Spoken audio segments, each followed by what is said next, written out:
Hello everyone, welcome back to my channel study material. कैसे हो आप सभी लोग? आई होप कि आप सभी ठीक होंगे। सो फ्रेंड्स, हमने जो most important topic series start की थी एस्टेट 2022 के लिए, उसी की नेक्स्ट वीडियो लेके आई हूँ। मोस्ट इंपॉर्टेंट टॉपिक रहेगा, चाहे मर्जी जो टीचिंग का एग्जाम दे लेना, आज की इस वीडियो से आप कभी क्वेश्चन गलत नहीं करोगे। मोस्ट इंपॉर्टेंट टॉपिक है पीआरटी, टीजीटी, पीजीटी तीनों ही लेवल पे पूछा जाता है। 2 से 3 नंबर के यहाँ से क्वेश्चन आपको देखने को जरूर मिलते हैं। तो चलिए ज़्यादा टाइम वेस्ट ना करते हुए वीडियो की शुरुआत करते हैं। चैनल पर नए हैं तो प्लीज़ चैनल को सब्सक्राइब कर लें, लाइक करें, ज़्यादा से ज़्यादा शेयर करें। इसी तरह से हम मोस्ट इंपोर्टेंट टॉपिक हम करेंगे जो भी आपके एग्जाम में रिपीट होते हैं, और जो बाकी इतने इंपॉर्टेंट टॉपिक नहीं हैं उनको हम क्वेश्चंस के थ्रू कवर करेंगे। मैं मैराथन क्लास डालूंगी तो आपके लिए प्रैक्टिस के लिए प्रीवियस क्वेश्चन रहने वाले हैं, वहाँ से आपके वो टॉपिक भी क्लियर हो जाएंगे। और मोस्ट इंपोर्टेंट टॉपिक मैं आपको जो है स्पेशल करा ही रही हूँ। तो प्लीज़ चैनल आपके लिए बहुत हेल्पफुल होने वाला है, चैनल को सब्सक्राइब करना ना भूलें। चलिए शुरुआत करते हैं लॉरेंस कोहलबर्ग की। लॉरेंस कोहलबर्ग ने दिया था नैतिकता का सिद्धांत। मोस्ट इंपोर्टेंट क्वेश्चन यहीं से बन जाता है कि लॉरेंस कोहलबर्ग ने कौन सा सिद्धांत दिया था। लॉरेंस कोहलबर्ग ने दिया था नैतिकता का सिद्धांत, मोरल डेवलपमेंट थ्योरी इंग्लिश में इसको कहा जाता है। नेक्स्ट चलते हैं। लॉरेंस कोहलबर्ग अमेरिका के मनोवैज्ञानिक थे। ठीक है, आपको ध्यान रखना है एस्टेट के एग्जाम में जो क्वेश्चन होते हैं वो फैक्चुअल पूछे जाते हैं। ठीक है, बहुत ही अंडरस्टैंडिंग बेस्ड क्वेश्चन होते हैं। तो आपको ये चीज़ भी पूछ ली जा सकती है कि कोहलबर्ग थे कहाँ के निवासी थे, तो वो थे आपके अमेरिका के निवासी। मोस्ट इंपोर्टेंट क्वेश्चन बनेगा, अमेरिका के मनोवैज्ञानिक थे, अमेरिका के रहने वाले थे। जिन्होंने नैतिकता का सिद्धांत दिया था, नैतिक विकास का सिद्धांत इन्होंने दिया था। अब देखिए नैतिकता होती क्या है। जो लॉरेंस कोहलबर्ग थे उन्होंने नैतिकता का सिद्धांत दिया था। नैतिकता का सिद्धांत ये होता क्या है, नैतिक होता क्या है। ठीक है, नैतिक अनैतिक के बारे में हम देखेंगे कि आखिर जो मोरलिटी आपकी होती है वो होती क्या है। नैतिकता वह गुण है जिसमें हमें सही और गलत की पहचान होती है। ठीक है, तो क्या सीखा आपने? नैतिकता जो मोरलिटी आपकी होती है यह वह गुण होता है जिसमें हमें सही और गलत की पहचान होती है, जिससे हम ये समझ पाते हैं कि सही चीज़ें क्या हैं, गलत क्या हैं। ठीक है, और बच्चा, ठीक है, बच्चों के अकॉर्डिंग हम पढ़ेंगे। बच्चा अपने सामाजिक परिवेश से ही नैतिकता और अनैतिकता को सीखता है, क्योंकि छोटा बच्चा होता है, ठीक है, उसको नहीं पता है कि नैतिक क्या है, अनैतिक क्या है। जैसे जैसे वो बड़ा होता है अपने समाज में सभी को देखते हुए, अपने परिवार में, अपने समाज में रहते हुए उसे चीज़ें समझ में आती हैं और वो पहचान करने लगता है नैतिक और अनैतिक चीज़ों की। तो ये होती है नैतिकता, और जिसका सिद्धांत किसने दिया था? लॉरेंस कोहलबर्ग ने। ये आपको ध्यान रखना है।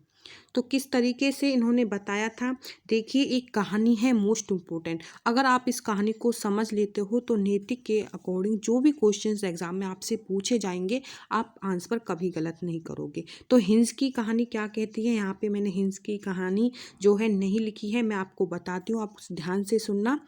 ठीक है, हिंस एक व्यक्ति होता है जिसकी पत्नी बहुत बीमार हो जाती है। डॉक्टर उससे बोलता है कि अगर आपको अपनी पत्नी की जान बचानी है तो ये दवाई आपको लेके आनी पड़ेगी।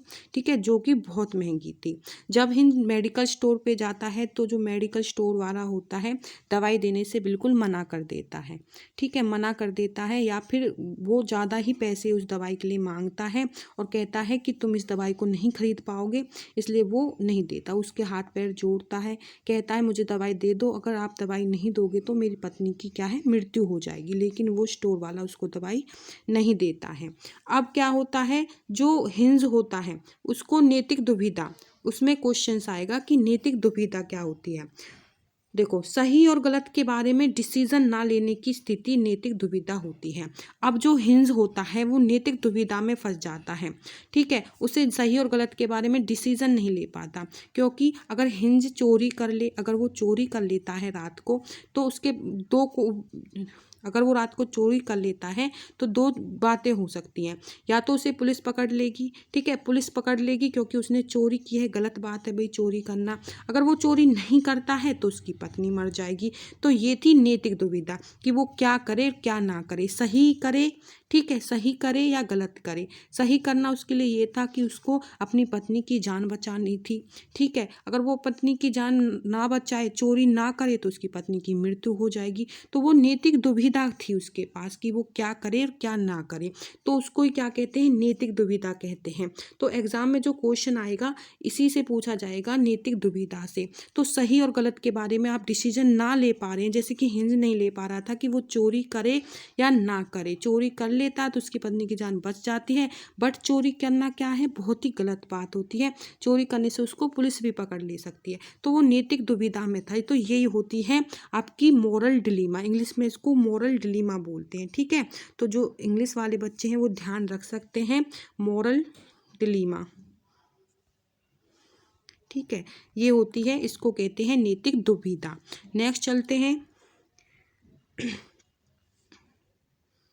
ये रहा एग्जाम्पल जो मैंने आपको बताया था, हिंज कर चोरी करेगा तो उसे पुलिस पकड़ लेगी और नहीं करेगा तो उसकी पत्नी की मृत्यु हो जाएगी, ठीक है, उसकी पत्नी मर जाएगी। तो इसको क्या कहते हैं, नैतिक दुविधा कहते हैं। सेकंड आता है नैतिक तर्कना। अब समझिए कि नैतिक तर्कना क्या होती है। सही और गलत के बारे में डिसीजन लेने में शामिल प्रक्रिया को नैतिक तर्कना कहते हैं, ठीक है। सही और गलत में किसी एक चीज को चुन लेना ही, जैसे हिंज ने चोरी की थी, तो हिंज ने क्या किया था, रात को हिंज ने चोरी कर ली थी। जो उसके माइंड में जो दुविधा चल रही थी, जो डिलीमा हो रहा था, उसमें से उसने एक ही चॉइस की, उसने कहा देखा जाएगा, पुलिस पकड़ेगी तो पकड़े, क्या सबसे पहले मुझे अपनी पत्नी की जान बचानी है। तो वो क्या है, उस दवाई की चोरी कर लेता है, दवाई की चोरी करके वो अपनी पत्नी की जान बचाता है। तो उसने क्या थी, नैतिक तर्कना में ये चीज़ शामिल है, ठीक है। नैतिक दुविधा में तो दो चीजें थी कि चोरी करे या ना करे, ठीक है। दुविधा में था कि क्या करे क्या ना करे, और नैतिक तर्कना में थे किसी एक चीज का डिसीजन ले लेना कि हाँ मैं चोरी करूंगा, अपनी पत्नी की जान बचाऊंगा, या फिर वो मैं अपनी चोरी नहीं करूंगा, ठीक है, तो मेरी बीवी की जान जाती है तो जाए, पर मैं चोरी नहीं करूंगा, गलत काम नहीं करूंगा। तो इन दोनों चॉइस में से किसी एक चीज़ को चुन लेना ही नैतिक तर्कना होती है। बट यहाँ पे हिंज ने क्या है, चोरी को चुना, जिससे क्या है, उसकी पत्नी की जान तो बच गई, लेकिन चोरी करना बहुत ही गलत बात होती है। लेकिन इसको हम क्या कहेंगे, हमको तो क्वेश्चन समझना है, इसको कहेंगे नैतिक तर्कना। तो आपको ध्यान रखना है, दो चीज़ों में से एक चीज़ का डिसीजन ले लेना ही नैतिक तर्कना होती है, और नैतिक दुविधा, दो चीज़ों में कन्फ्यूजन होना, डिसीजन ना लेना, नैतिक दुविधा होती है। आई होप कि आपको इतना क्लियर हुआ होगा, ठीक है। और कोहलबर्ग ने नैतिकता के 3 लेवल बताए हैं। 3 लेवल कौन कौन से हैं, देखो मैंने यहाँ पे इंग्लिश में लिखे हुए हैं, ठीक है, क्योंकि इंग्लिश में अगर आप हिंदी में पढ़ोगे, बाकी मैं हिंदी में भी आपको नाम बताने वाली हूँ, क्योंकि देखो हिंदी में कन्फ्यूजन बढ़ जाती है, क्योंकि कई तरीक़ों से नाम में क्वेश्चन जो आता है पेपर में आता है हिंदी में, लेकिन इंग्लिश में अगर आप इस टर्म को याद रखोगे तो आप कभी आंसर गलत नहीं करोगे, ठीक है। बाकी मैं हिंदी में भी बताऊंगी, तो डोंट बी कंफ्यूज्ड। देखो फर्स्ट जो होती है, तो लेवल तो बताए थे 3, ठीक है, और स्टेजेस थी जो वो थी आपकी 6। देखो कोहलबर्ग ने नैतिकता के 3 लेवल बताए हैं, यहाँ पे मैंने इंग्लिश में लिखा हुआ है, ठीक है, क्योंकि देखो हिंदी में बहुत ही घुमा के पूछा जाता है, जिसमें आप कंफ्यूज हो सकते हो, एक ही नाम के कई नाम से बताया जाता है हिंदी में, इसलिए आप इंग्लिश में ध्यान रखना इन तीनों लेवल्स को, इससे आप कभी नहीं भूलोगे। फर्स्ट तो प्री कन्वेंशनल स्टेज है, ठीक है, सेकेंड जो है कन्वेंशनल स्टेज है, और जो थर्ड है वो है पोस्ट कन्वेंशनल। तो इस तरह से आप याद रखना, बाकी मैं हिंदी में भी बताऊँगी, बट आपको यहाँ पे ये तीनों लेवल इंग्लिश में ध्यान रखने हैं कि आप कभी क्वेश्चन गलत ना करो, ठीक है, क्योंकि हिंदी में देखो बहुत ही अजीबोगरीब नाम है, आप भी कंफ्यूज हो जाओगे, इसलिए मैंने इंग्लिश में ही लिखे हैं, जिससे आप इंग्लिश में ध्यान रख पाओ। प्री कन्वेंशनल स्टेज, ये फर्स्ट स्टेज नैतिक, जो कोहलबर्ग ने नैतिकता का सिद्धांत दिया था उसमें 3 लेवल बताए थे, ठीक है। जो फर्स्ट लेवल है आपका प्री कन्वेंशनल स्टेज, जिसकी एज होती है 4 से 10 साल, ठीक है, 4। तो इसमें क्या कहा है, प्री कन्वेंशनल स्टेज, इस अवस्था में बच्चे को सही और गलत के बारे में पता नहीं होता। देखो जैसे कि एज कितनी है, 4 से 10 वर्ष, ठीक है, एज भी डायरेक्ट आपसे पूछ ली जाती है। तो 4 से 10 साल के बीच का जो बच्चा होता है उसको क्या होती है, इस अवस्था के बारे में, ठीक है, बच्चों को सही गलत के बारे में, नैतिकता के बारे में नहीं पता होता है इस उम्र में, ठीक है। इस अवस्था में नैतिकता दूसरों मानकों के अनुसार होती है, कैसे कि आप जैसे आप माँ बाप हैं, बच्चे के कोई माँ बाप हैं तो माँ बाप ही तो बताएंगे बच्चे को, नहीं बेटा ये गलत बात है, चोरी किया ये गलत बात है, झूठ बोल रहे हो गलत बात है। ठीक है, बच्चे को नहीं पता ये गलत चीज़ है, उसने किसी बच्चे को चोट लगा दी, थप्पड़ मारा या फिर उसकी कोई चीज़ छीन ली, तो बच्चे को तो नहीं पता वो क्या कर रहा है। लेकिन जो हम टीचर हो गए, पेरेंट्स हो गए, वो बच्चों को बताएंगे कि बेटा ये काम करना गलत बात है।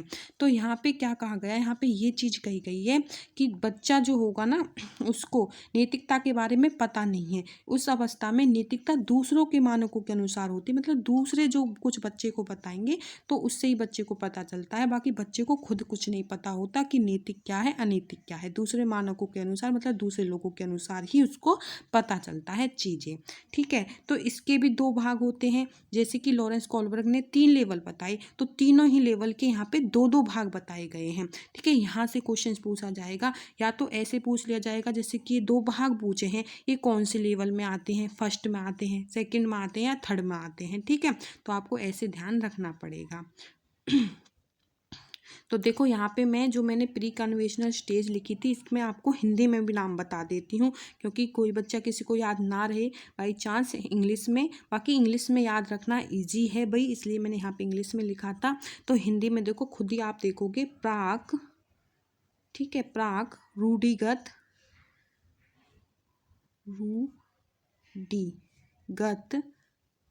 नैतिकता का स्तर, नैतिकता का स्तर। ठीक है, जो कोई नोट्स बना रहा है तो आप लिख लेना, हिंदी में तो है प्राक रूढ़िगत नैतिकता का स्तर, ये फर्स्ट लेवल है। इंग्लिश में इसको प्री कन्वेंशनल स्टेज बोलते हैं, जिसकी एज कितनी है 4 से 10 वर्ष। ठीक है, इन सभी जो 3 लेवल्स हैं इनकी 2-2 भाग बताए हैं, वो 2 भाग करते हैं कि क्या होता है। जो प्री कन्वेंशनल स्टेज थी उसका फर्स्ट जो भाग रहेगा वो है दंड एवं आज्ञा पालन।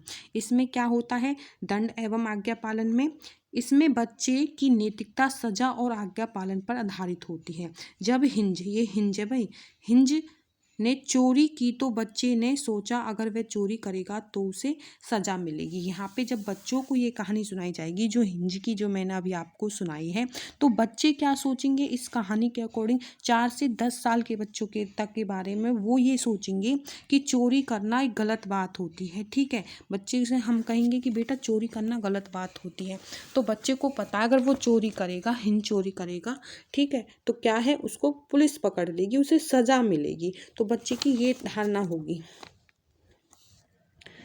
नेक्स्ट है साधनात्मक सापेक्षता या फिर तथा अनुमुखता। ठीक है, आपको ध्यान रखना है, इंग्लिश में भी आप ध्यान रख सकते हो, इसमें इसको कहा जाएगा दंड एवं आज्ञा पालन को पनिशमेंट एंड ओबीडियंस। यहाँ पे मैं लिख देती हूँ, चलो आप लिख लेना पनिशमेंट एंड ओबीडियंस।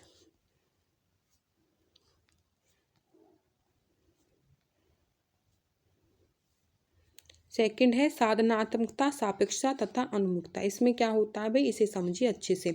इस अवस्था को जैसे कि तैसे की अवस्था कहा जाती है, जैसे कि कोई बच्चे के साथ जैसा व्यवहार करता है तो बच्चा भी उसके साथ वैसा ही व्यवहार करता है। जैसे किसी बच्चे ने किसी बच्चे की पेंसिल तोड़ दी तो वो बच्चा भी उसकी पेंसिल को ही तोड़ेगा। ठीक है, जैसा उसने उसके साथ किया वैसा ही वो उसके साथ कर देगा। ठीक है, तो इस तरह से आप समझ सकते हो, ये साधनात्मकता सापेक्षता, ठीक है, अनुमुखता, ये सेकंड स्टेज होती है। किसकी होती है, जो लेवल फर्स्ट है प्री कन्वेंशनल स्टेज का।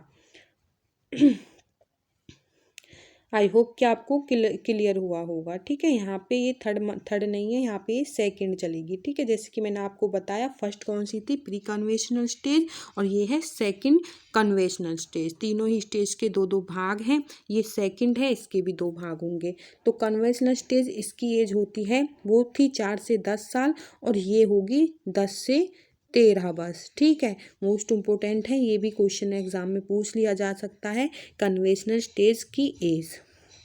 हिंदी में इसको कहते हैं रूढ़िगत नैतिकता का स्तर। ठीक है, और फर्स्ट का क्या था, प्री कन्वेंशनल स्टेज का प्राक रूढ़िगत नैतिकता का स्तर, और सेकंड का क्या है, रूढ़िगत नैतिकता का स्तर। ठीक है, और हिंदी इंग्लिश में देखो कितना सिंपल है, conventional stage, first pre conventional, second conventional stage, और थर्ड पोस्ट कन्वेंशनल। बस इतना ध्यान आपको रखना है। इसकी एज मैंने बता दी 10 से 13 वर्ष है। इस अवस्था में बच्चा दूसरों इस अवस्था में बच्चा दूसरों के अनुसार उनके मानकों को अपने अंदर क्या है समावेशित कर लेता है, उन्हीं के अकॉर्डिंग सही और गलत का निर्णय लेता है। अब क्या है, बच्चे ने जो चीज़ें माँ बाप ने या फिर पेरेंट्स ने या फिर समाज से उन्हें पता चली, उनको अपने अंदर समावेशित कर लिया, ठीक है। अपने अंदर उन्हें डाटा फिक्स कर लिया कि हाँ, चोरी करना गलत बात है, ये करना अच्छी बात है, ये करना गलत बात है, सारी चीज़ें उसको पता हो गई। अब उनके अकॉर्डिंग वो क्या है निर्णय लेगा और काम करेगा। कौन सी स्टेज में? कन्वेंशनल स्टेज में।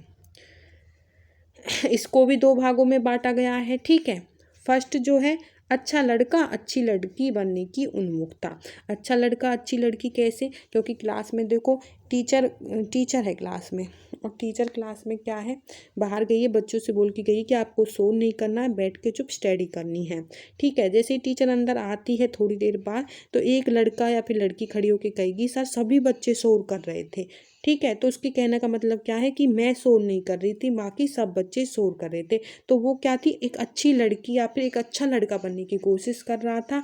तो ये उन्मुखता, ये चीज़ें किस एज में होती हैं, ठीक है। ये चीज़ें 10 से 13 वर्ष की में होती हैं, मतलब ये नैतिकता उनके 10 से 13 वर्ष की एज में आती है कि एक अच्छा लड़का या फिर एक अच्छी लड़की के सामने अपने माँ बाप या फिर टीचर या फिर समाज के सामने वो आना चाहते हैं।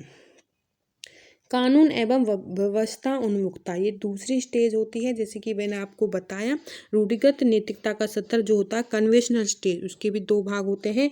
फर्स्ट अच्छा लड़का अच्छी लड़की बनने की, और सेकंड है कानून एवं व्यवस्था उन्मुखता। इसमें क्या होता है, इसमें बच्चा कानून और सामाजिक व्यवस्था को बनाए रखने की भावना विकसित करता है, ठीक है।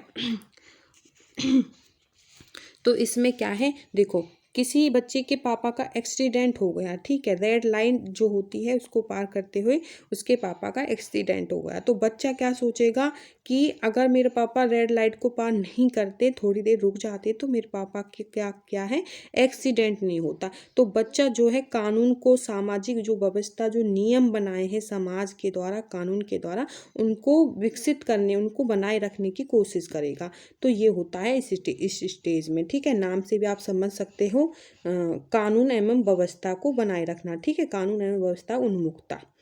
थर्ड आती है पोस्ट कन्वेंशनल, ये 13 से प्लस होती है। अब देखो 13 से प्लस का बच्चा रहेगा, ठीक है, बड़ा हो जाएगा बच्चा, उसके बाद क्या है, उसमें अपनी नॉलेज आ जाएगी, अपने हिसाब से वो सोचना समझना शुरू कर देगा। तो इस तरीके से भी आप ध्यान रख लेना, पोस्ट कन्वेंशनल स्टेज। इसमें डिसीजन बच्चा खुद लेता है, ठीक है, बड़ा हो गया अभी बच्चा, ना कि समाज के जरिए क्या गलत है क्या सही है।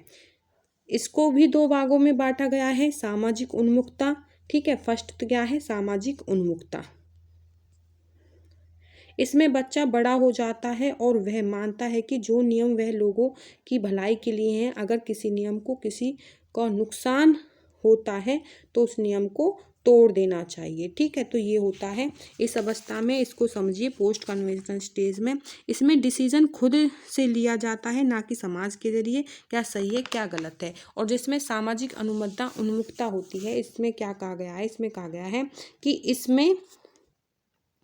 इसमें बच्चा, ठीक है, बच्चा या फिर किशोर मान लीजिए, यह मानते हैं कि नियम लोगों के भले के लिए होता है। अगर किसी नियम को, मतलब अगर कोई नियम बनाया है सरकार के द्वारा या फिर समाज के द्वारा, अगर किसी को उस नियम से नुकसान है तो उस नियम को तोड़ देना चाहिए, ऐसी सोच विकसित हो जाती है इस अवस्था में, ठीक है। क्योंकि वो बड़ा हो गया है, उसको लगा कि कोई नियम है, ठीक है, अगर किसी को नुकसान है उस नियम को, तो उसको तोड़ने में कोई बुराई नहीं है। अगर रेड लाइट तोड़कर उसके पापा की जान बच जाती तो क्या है, उसको तोड़ देना चाहिए था।